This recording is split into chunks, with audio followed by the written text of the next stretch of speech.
जय गुरु। आज हम चैप्टर नंबर 20 पढ़ने जा रहे हैं, जिसका नाम है हमारी कश्मीर यात्रा। तो मैं अपना इंट्रोडक्शन दे देती हूँ। मेरा नाम है नीलम कुमार। मैं क्रिया योगा की जो टेक्निक्स हैं उनकी प्रैक्टिशनर भी हूँ और इस बुक को मैंने बहुत बार पढ़ा है, मेरे लिए बहुत हेल्पफुल रही है। तो मेरी जो एक कोशिश रह रही है वो ये कि इस बुक को मैं ईज़ी से ईज़ी लैंग्वेज में आपको समझाने की कोशिश कर सकूँ। तो आइए हम चैप्टर नंबर 20 पे आते हैं, हमारी कश्मीर यात्रा। अब तुम यात्रा करने योग्य स्वस्थ हो गए हो, मैं भी तुम्हारे साथ कश्मीर चलूँगा, श्री युक्तेश्वर जी ने मेरे ठीक हो जाने के 2 दिन बाद कहा।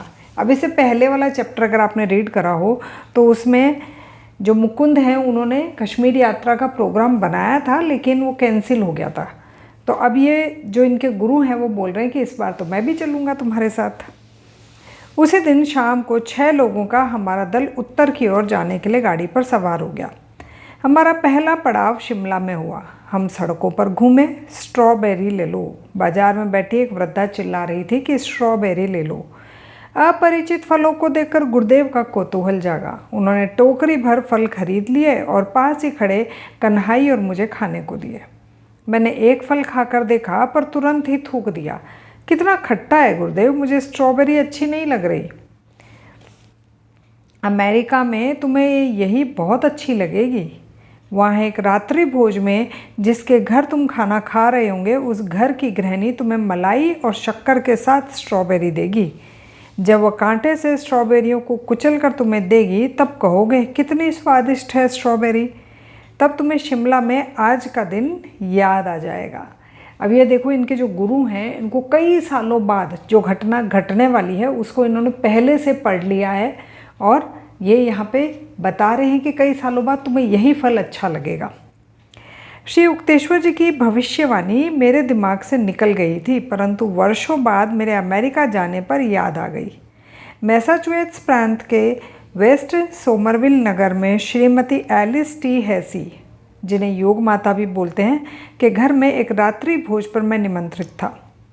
भोजन के अंत में जब स्ट्रॉबेरी टेबल पर लाकर रखी गई तो श्रीमती हैसी ने एक कांटा उठाकर उससे मेरे सामने रखी गई स्ट्रॉबेरियों को अच्छी तरह से कुचल दिया और उसमें मलाई व शक्कर डाल दी। यह फल बहुत अधिक ही खट्टा होता है, आपको इसे इस तरह खाना पसंद आएगा, उन्होंने कहा। मैंने थोड़ा सा उठाकर मुंह में डाला। कितनी स्वादिष्ट स्ट्रॉबेरी, मेरे मुंह से अनायास ही निकल पड़ा। उसी क्षण शिमला में की गई मेरी गुरुदेव की भविष्यवाणी मानस पटल पर उभर आई, मतलब याद आ गई। मैं विभोर हो उठा कि बहुत पहले ही उनके ईश्वरलीन मन ने भविष्य के ईथर में विचरण करने वाले प्रारब्धीय घटनाक्रम को देख लिया था।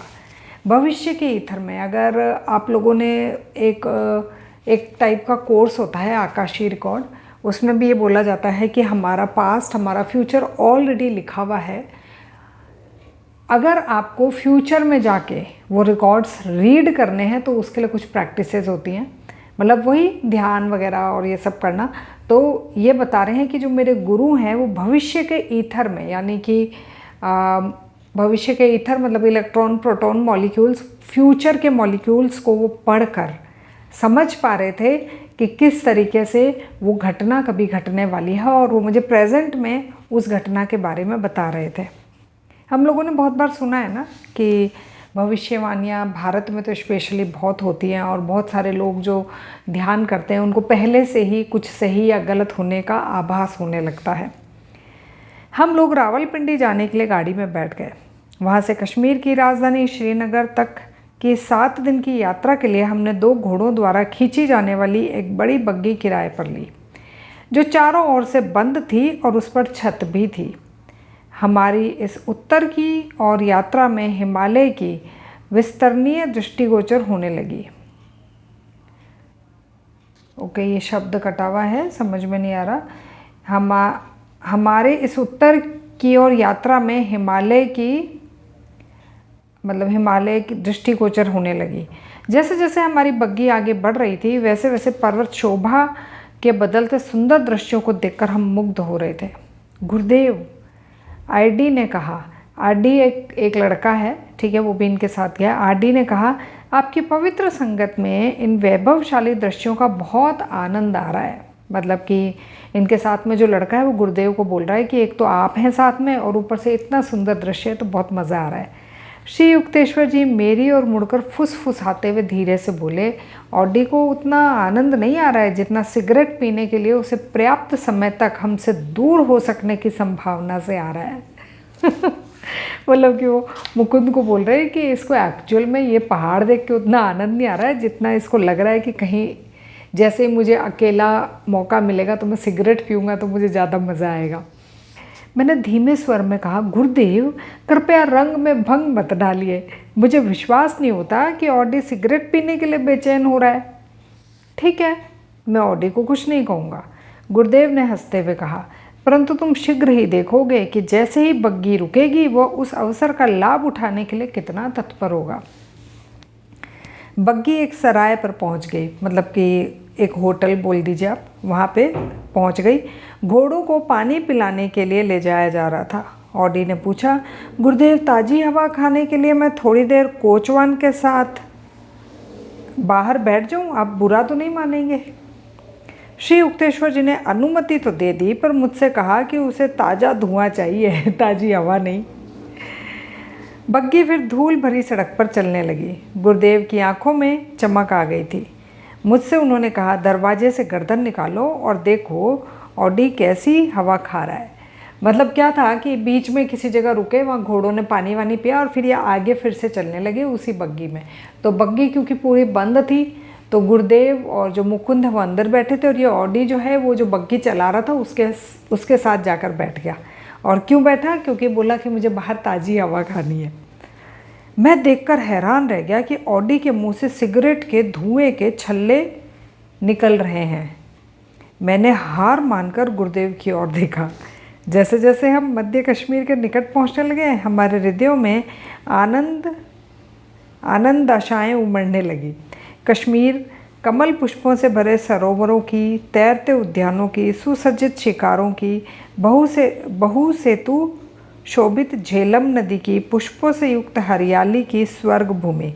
मतलब कि वहाँ पे जो नदी है झेलम नदी, उसको देखकर, बहुत सारे फूल देखकर, चारों तरफ हरियाली देखकर मुझे बहुत अच्छा लगने लगा।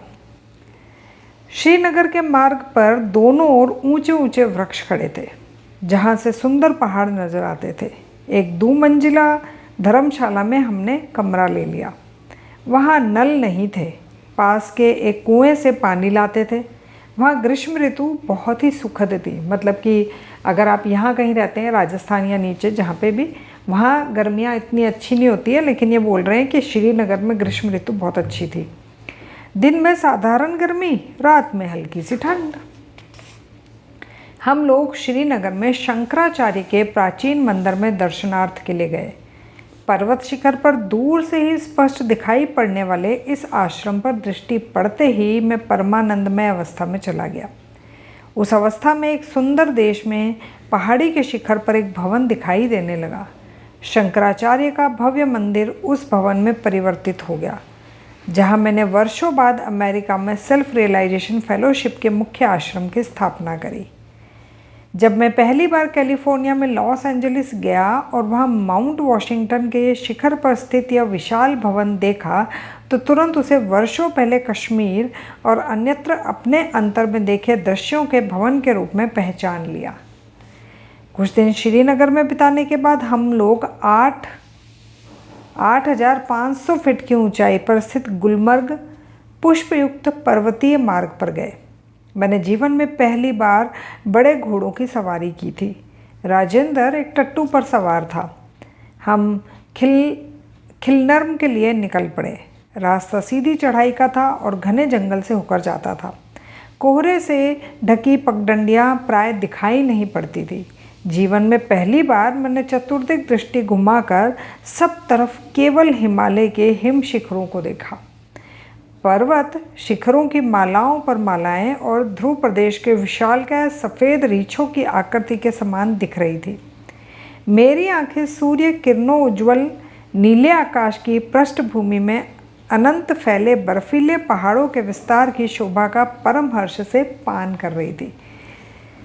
नीचे मतलब इन्होंने बहुत ही सुंदर वर्णन करा है। और उस समय में ये जो किताब का जो वर्णन है, क्योंकि ये सब तो होता नहीं था, इंस्टाग्राम फेसबुक ये सब तो होता नहीं था। आजकल तो लोग फटाफट से रील बना देते हैं और आप सब कुछ देख पाते हो कि कैसे पहाड़ दिख रहे हैं, कैसी वहाँ की धुंध है, कैसी बर्फ़ है। इन्होंने कोशिश करी है शब्दों में ज़्यादा से ज़्यादा एक्सप्लेन करने की, ताकि जो ऐसी जगह हैं जहाँ पहाड़ नहीं है वो इसको पढ़ें तो समझ पाएँ कि पहाड़ और वहाँ के आसपास का एनवायरनमेंट कैसा होता है। नीचे वापस लौटते समय हमने दूर पीले फूलों का जैसे एक विशाल कालीन देखा, जिससे विवर्ण पहाड़ियों का पूरा रूप ही बदल गया था। लाल कशीदाकारी किए हुए छत्रपाली नौकाओं में बैठकर हम लोग डल सरोवर में अनेक बार घूमे। यह लट्ठों और मिट्टी की सहायता से बने अनेक तैरते उद्यान दिखाई देते हैं। वास्तव में प्रथम दृष्टि में दूर दूर तक फैले हुए पानी के बीच साग सब्जियों और तरबूजों की फसल का दृश्य ही इतना विसंगत लगता है कि कोई भी चकित हुए बिना नहीं रहता। पसंद ना करने के कारण किसान अपने चौरस खेत को उस बहुशाखा प्रशाखा युक्त झील में नाव से रस्सी के सहारे एक जगह से दूसरी जगह खींचकर ले जाते हुए कभी कभी दिखाई देते हैं। मतलब ये बता रहे हैं कि वहाँ पे ऐसे मतलब कि उद्यान थे, ऐसे बगीचे थे जो कि तैरते थे, है ना। तो अगर किसी किसान को लगा कि नहीं यहाँ पे मुझे मेरे फसल उतनी अच्छी नहीं हो रही है, तो वो अपने बगीचे को तैरा के कहीं और ले जाता था। आजकल भी हैं वो, तो आप ऑनलाइन भी जाके देख सकते हैं। इस सीढ़ीदार घाटी में पृथ्वी के हर प्रकार के सौंदर्य का सार दृष्टिगोचर होता है। कश्मीर रूपी सुंदरी ने पर्वतों का मुकुट पहना है, गले में झीलों की माला और पाँवों में पुष्प पादुकाएँ पहनी हैं। बाद के वर्षों में अनेक देशों की यात्रा करने के बाद मैं समझ गया कि कश्मीर को संसार का सर्वाधिक सुंदर प्रदेश क्यों कहा जाता है। स्विट्ज़रलैंड के आल्प्स पर्वत, स्कॉटलैंड की लॉच लॉमंड झील तथा इंग्लैंड की अति सुंदर झीलों की कुछ झांकियाँ यहाँ मिल जाती हैं। प्राकृतिक सौंदर्य में पहला पुरस्कार तो मैं मेक्सिको के जोकीमिल्को के शानदार दृश्य को दूंगा, जहाँ आकाश, पर्वत और पॉपुलर वृक्ष पानी की असंख्य धाराओं में अटखेलियाँ करती मछलियों के बीच प्रतिबिंबित होते हैं। या फिर कश्मीर की झीलों को दूंगा, जो हिमालय के कठोर पहरे में सुरक्षित सुंदरियों के समान लगती हैं। ये स्थान मेरी स्मृति में पृथ्वी पर सबसे सुंदर स्थलों के रूप में उभर कर आते हैं। अब ये क्या है कि उस समय में जो लोग किताबें पढ़ते थे, तो क्योंकि ये बहुत घूमे थे और इन्होंने लगभग अंत के समय में ये किताब लिखी थी, तो ये जहाँ जहाँ घूमे वहाँ सब के बारे में बता रहे हैं, विदेश के बारे में, अपने देश के बारे में। और फिर लास्ट में कह रहे हैं कि मैं पहला स्थान जो है या तो मेक्सिको के जोकीमिल्को को दूंगा और या फिर कश्मीर को दूंगा। कश्मीर में कुछ सप्ताह बिताने के पश्चात हमें बंगाल लौटने के लिए विवश होना पड़ा, क्योंकि श्री रामपुर कॉलेज का नया सत्र आरंभ होने वाला था। श्री युक्तेश्वर जी, कन्हाई और ऑडी कुछ दिन और श्रीनगर में रुकने वाले थे। मतलब ये कह रहे हैं कि मैं अकेला आने वाला था क्योंकि मेरे कॉलेज शुरू होने वाले थे, और कन्हाई, युक्तेश्वर जी और ऑडी अभी भी और रुकने वाले थे। प्रस्थान के कुछ समय पहले गुरुदेव ने संकेत दिया कि कश्मीर में उनका शरीर अस्वस्थ होने वाला है। गुरुदेव, परंतु आप तो पूर्णतः स्वस्थ लग रहे हैं, मैंने उन्हें कहा। ऐसी भी संभावना है कि मैं इस संसार से ही उठ जाऊं। गुरुजी, मैं चरणों में गिरकर गिड़गिड़ाने लगा। वचन दीजिए कि अभी देह त्याग नहीं करेंगे। मैं अभी आपके बिना चल सकने के लिए तैयार नहीं हूँ। श्री युक्तेश्वर जी चुप रहे, परंतु इतनी अनुकंपा के साथ मुस्कुराए कि मैं आश्वस्त हो गया। अनिच्छापूर्वक ही मैं वहाँ से चल पड़ा। मतलब वो मुस्कुराए तो ये समझ गए कि हाँ, वो मतलब मैंने जो बोला है उस बात को मानेंगे। गुरुदेव अस्वस्थ, स्थिति अत्यंत नाजुक। ऑडी का तार मिला। उस ज़माने में तार भेजा करते थे, टेलीग्राम वगैरह। तो ये जो तार है ये कहाँ, मुकुंद के पास कॉलेज में मिला, और उसमें लिखा हुआ था गुरुदेव अस्वस्थ, स्थिति अत्यंत नाजुक। ये तो शॉर्ट में लिखते थे, पता है, क्योंकि जहाँ तक मुझे याद है, हमने भी तार देखे हुए, हर एक अक्षर का पैसा लगता था। तो जितना बड़ा आप पैराग्राफ लिखोगे उतने ही ज़्यादा पैसे भरने पड़ते थे, क्योंकि आई थिंक टाइपिंग करके या कैसे करके भेजा करते थे। तो शॉर्ट में लिखते थे, गुरुदेव अस्वस्थ, स्थिति अत्यंत नाजुक। मैंने तुरंत तार भेजा, गुरुदेव मैंने आपसे देह त्याग न करने का वचन मांगा था, कृपया कर शरीर मत छोड़िए, नहीं तो मैं भी मर जाऊंगा।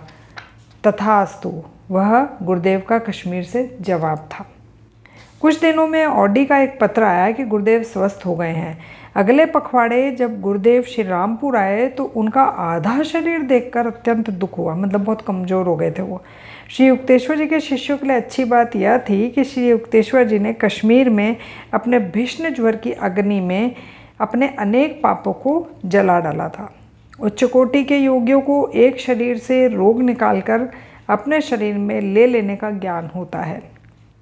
आध्यात्मिक महामानव अपने शिष्यों के कर्म भार के कुछ हिस्से को अपने ऊपर लेकर उनके मानसिक कष्टों को कम कर सकता है।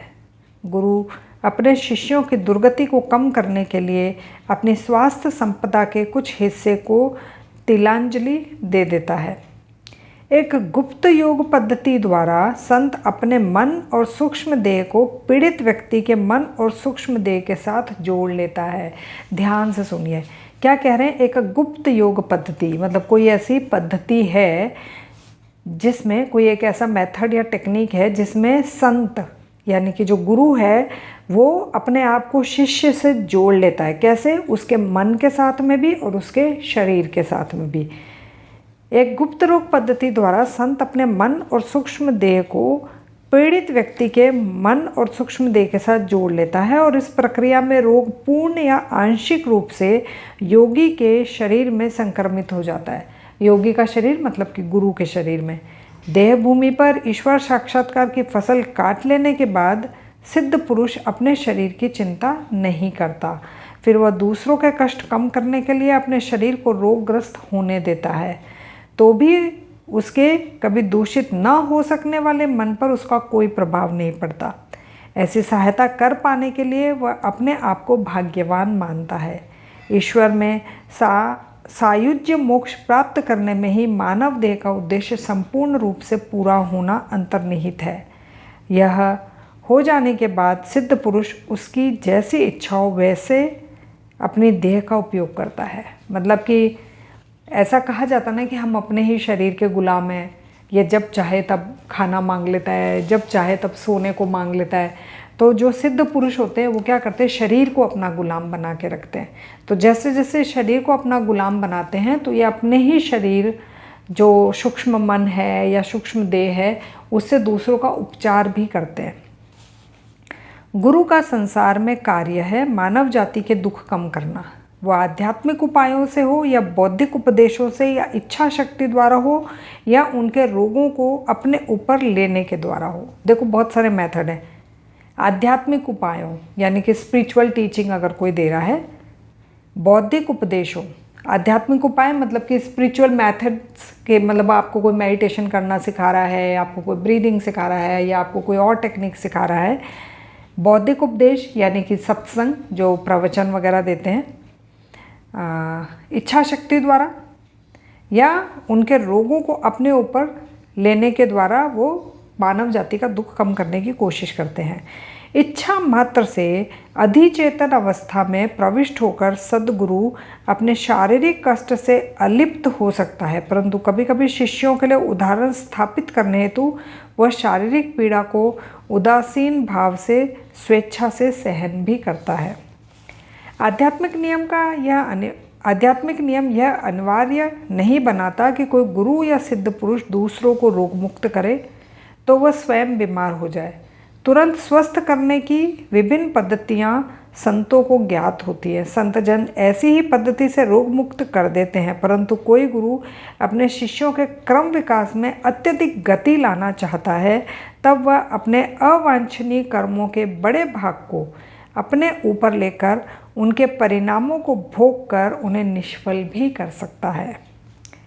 ये सब जो लिखा है ना इसमें, ये इतना आसान नहीं करना। ये उन संतों की बात हो रही है जिन्होंने बहुत ज़्यादा साधना करी है, तो वही लोग ये सब कर सकते हैं।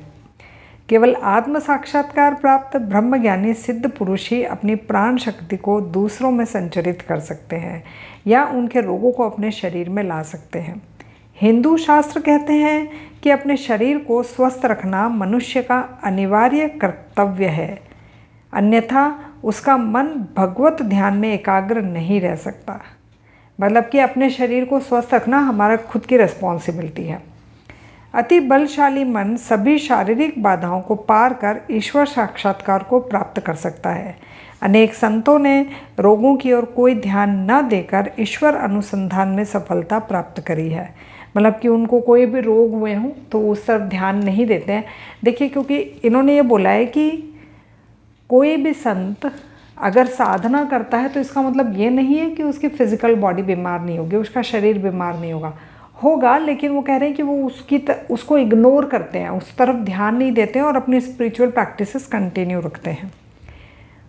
अनेक संतों ने रोगों की ओर कोई ध्यान न देकर ईश्वर अनुसंधान में सफलता प्राप्त करी है। असीसी के सेंट फ्रांसिस गंभीर रोगों से ग्रस्त होने के बावजूद दूसरे लोगों का रोग निवारण करते थे और मृत लोगों को फिर से जिंदा भी कर देते थे। मैं एक ऐसे भारतीय संत को जानता था जिनका आधा शरीर कभी फोड़ों से भरा हुआ था। मधुमेह इतना उग्र था, मतलब डायबिटीज़, कि लगातार 15 मिनट वो स्थिर भी नहीं बैठ सकते थे, किंतु उनकी आध्यात्मिक आकांक्षा अटल थी। वे प्रार्थना करते, प्रभु क्या आप मेरे इस भग्न मंदिर में आएंगे? मतलब एक ऐसा मंदिर जो कि एकदम स्वस्थ नहीं है, क्या आप उसमें आएंगे? प्रचंड इच्छा शक्ति के बल से वे प्रतिदिन 18 घंटों तक पद्मासन में समाधि लगाकर बैठने लगे। मतलब कि डायबिटीज़ की वजह से वो स्थिरता से नहीं बैठ पाते थे, लेकिन वो कह रहे हैं कि अपनी इच्छा शक्ति से, अपनी विल पावर से वो 18 घंटों तक पद्मासन में बैठने लगे।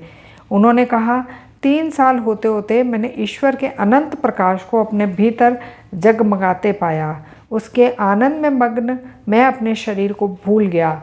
बाद में देखा कि ईश्वर की दया से मेरा शरीर पूर्णतः स्वस्थ हो गया था। मतलब शरीर अपने आप ही ठीक हो गया। जिसे आजीवन स्वस्थता आंतरिक ज्ञान प्रकाश का द्योतक नहीं है, वैसे ही बीमार शरीर रहने का अर्थ यह नहीं है कि उस महात्मा में दिव्य शक्तियों का अभाव है। 1 मिनट इसको दोबारा पढ़ते हैं, बहुत ही गहराई से लिखिए बात। जैसे आजीवन स्वस्थता आंतरिक ज्ञान प्रकाश का द्योतक नहीं है, मतलब ये कि अगर कोई व्यक्ति पूरी जिंदगी स्वस्थ रहता है तो हम ये नहीं कह सकते कि उसे भगवान या ज्ञान की या ज्ञान प्रकाश की प्राप्ति हो गई है। वैसे ही बीमार शरीर रहने का अर्थ यह नहीं है कि उस महात्मा में दिव्य शक्तियों का अभाव है। मतलब कि अगर कोई बीमार है और स्पिरिचुअल प्रैक्टिसेस नहीं कर सकता या भगवान को नहीं जान सकता, परम ब्रह्म को नहीं जान सकता, तो ये भी गलत है। और अगर कोई बिल्कुल स्वस्थ है और अपन बोलें कि वो परम ब्रह्म को जान पाएगा, वो ज्ञान प्रकाश को जान पाएगा, तो वो भी गलत है। वो कह रहे हैं कि ये कोई मतलब नहीं है, पर फिर भी हमारी जिम्मेदारी बनती है कि हम हमारे शरीर को स्वस्थ रखें। संत की पहचान शारीरिक अवस्था पर नहीं बल्कि आध्यात्मिक अवस्था पर आधारित होती है। मतलब कोई भी अगर संत है तो ज़रूरी नहीं है कि वो शरीर से स्वस्थ हो, मेन तो उसकी पहचान उसकी स्पिरिचुअल ग्रोथ से होती है। किसी के सिद्ध पुरुष होने का प्रमाण केवल यही है कि उसमें अपनी इच्छा अनुसार श्वासोच्छ्वास रहित सविकल्प समाधि में जाने की क्षमता हो। अच्छा, मतलब ये कह रहे हैं, जैसे अब हमको भी कई बार रहता है ना कि हम कैसे जाने कि कोई सिद्ध पुरुष है, कोई संत है, तो ये कह रहे हैं कि इसका प्रमाण केवल यही है कि जो संत है वो अपने श्वास की गति, मतलब कि श्वास कब लेनी है, कब छोड़नी है, कब अंदर रोकनी है, कब बाहर रोकनी है, अपनी इच्छा से वो करे और समाधि में चला जाए। उसमें अपनी इच्छा अनुसार श्वासोच्छ्वास रहित, श्वास लेना और श्वास के रहित रहना, सविकल्प समाधि में जाने की क्षमता हो और उसे अखंड आनंद यानी निर्विकल्प समाधि की अवस्था प्राप्त हो। ऋषियों ने बताया कि केवल इन उपलब्धियों द्वारा ही मनुष्य यह प्रदर्शित कर सकता है कि उसने द्वैत के इंद्रजाल या माया पर अधिकार पा लिया है। अब ये द्वैत और अद्वैत है ना, ये खुद ही बहुत भारी शब्द हैं। अगर आप इनके बारे में पढ़ाई करना चाहेंगे तो भगवत गीता में और उन सब कई उपनिषदों में भी इनके बारे में लिखा गया है। तो ये कह रहे हैं कि जो द्वैत का इंद्रजाल है, माया का जो पूरा का पूरा जाल है, उस पर आप अधिकार प्राप्त कर लेते हैं, मतलब उसको, उस जाल को हटा देते हैं, साफ कर लेते हैं। केवल वही आत्मज्ञान की गहराइयों से कह सकता है एकम सत्य, केवल एक का ही अस्तित्व है। मतलब एकम सत्य, ये जो है एकम सत्य, ये वही कह सकता है जो इसको जान पाया हो। ऐसा नहीं कि आप और मैं इसको पढ़ पा रहे हैं तो हम इसे जान पा रहे हैं, नहीं, हम इसे पढ़ पा रहे हैं, हम इसे समझ पा रहे हैं, लेकिन हम इसे जान नहीं पा रहे हैं, हम इसे महसूस नहीं कर पा रहे हैं। और वो कब महसूस कर पाएंगे? जब हम स्पिरिचुअल प्रैक्टिसेस करेंगे, बहुत अच्छे से करेंगे। केवल सद्गुरु ही शिष्यों के कर्म अपने ऊपर ले सकते हैं। श्रीनगर में श्री युक्तेश्वर जी कभी कष्ट न भोगते यदि उन्हें अपने अंतर में वास करने वाले परमात्मा से अपने शिष्यों की उस विलक्षण ढंग से सहायता करने की अनुमति न मिलती। मैंने अपने गुरु को देखकर सहानुभूति जताने का प्रयास किया तो उन्होंने विनोदपूर्वक कहा, मतलब मजाक में कहा, इसके लिए कुछ अच्छे पहलू भी हैं। अब मैं उन छोटी बनियानों को भी पहन सकता हूँ जिन्हें कई वर्षों से नहीं पहना है। मतलब ये कह रहे हैं कि पतले होने पे ये भी खुश हो गए कि अब मेरे को वो कपड़े आ जाएंगे जो पहले नहीं आते थे। गुरुदेव की हंसी सुनकर मुझे सेंट फ्रांसिस डी सेल्स के वे शब्द याद आ गए, जो संत उदास रहता है वो संत नहीं है, वो व्यर्थ का संत है। तो जी, बहुत शानदार चैप्टर था, हमें पढ़ के मज़ा आया। तो ये अगर वीडियो पसंद आई हो तो प्लीज़ लाइक कर दीजिए। इस चैनल पे पहली बार आए हैं तो सब्सक्राइब कर दीजिए। जय गुरु।